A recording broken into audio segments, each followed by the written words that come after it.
Growth projects. The picture on the slide shows the Merensky box cut at Boysendal. There's a water cut-off drain in the foreground and a pollution control dam in the background. And the Boysendal Eskom yard is on the left of the picture as you're looking at it, with the box cut in the middle of the frame.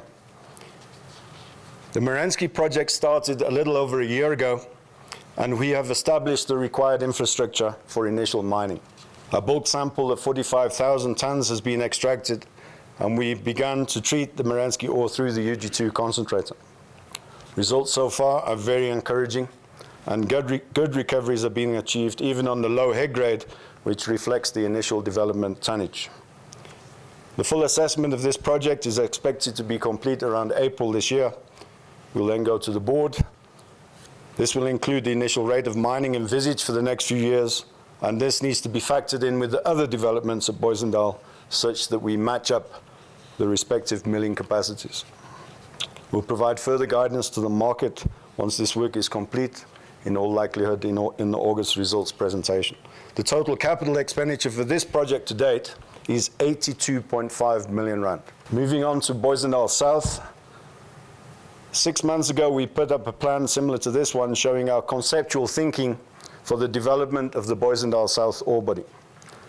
The modular approach has been retained, with the property divided into 4 board and pillar mining modules: BS1, BS2, BS3, and BS4.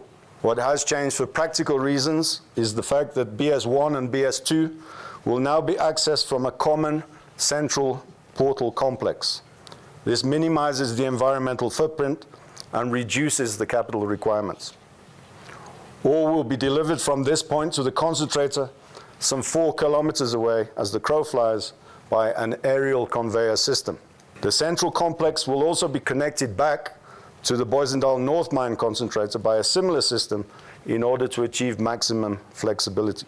It is envisaged that the feasibility study in total will be complete by June this year, and again, we will then approach our board for the necessary governance. Just to recap on the existing infrastructure that we bought from Aquarius and that will be incorporated into the design, the assets include a 250,000 ton per month concentrator with an integrated chrome extraction plant, a tailings dam with approximately 8 years capacity, plus a site for an additional tailings dam, surface infrastructure such as workshops, stores, offices, a change house, and sufficient power and water to operate at the full run rate. It also includes for underground access to BS4 and BS3. We'd like to give you some sense of what is being designed for ore transport between the various sites. It's a conveyor system which has wheels running on suspended ropes. Single installations can handle up to 450,000 tons per month, and the technology is extensively used in Europe. The large photograph shows the discharge end of a conveyor in a tunneling operation in the Alps. The smaller photograph is a gold operation in Papua New Guinea and shows the conveyor traversing some pretty difficult topography.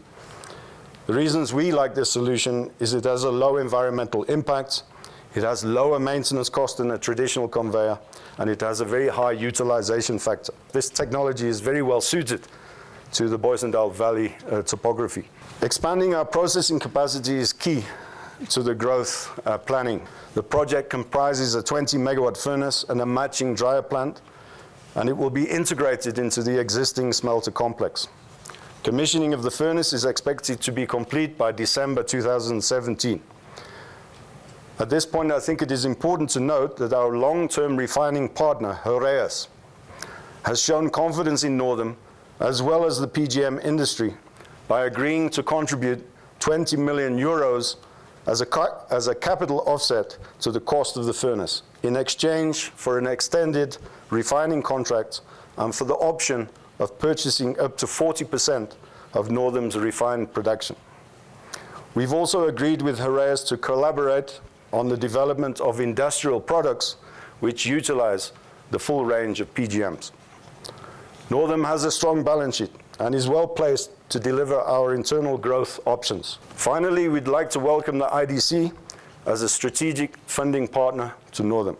Can you give me the globular amount that you're spending on growth? We're not going to give you that until August. We do have a governance process. Although it's a considerable amount of money, because as you dig a hole, you get revenue back, the peak funding requirement is actually quite low. Ultimately, we want to be able to produce 250,000 ounces from the north and 250,000 ounces from the south.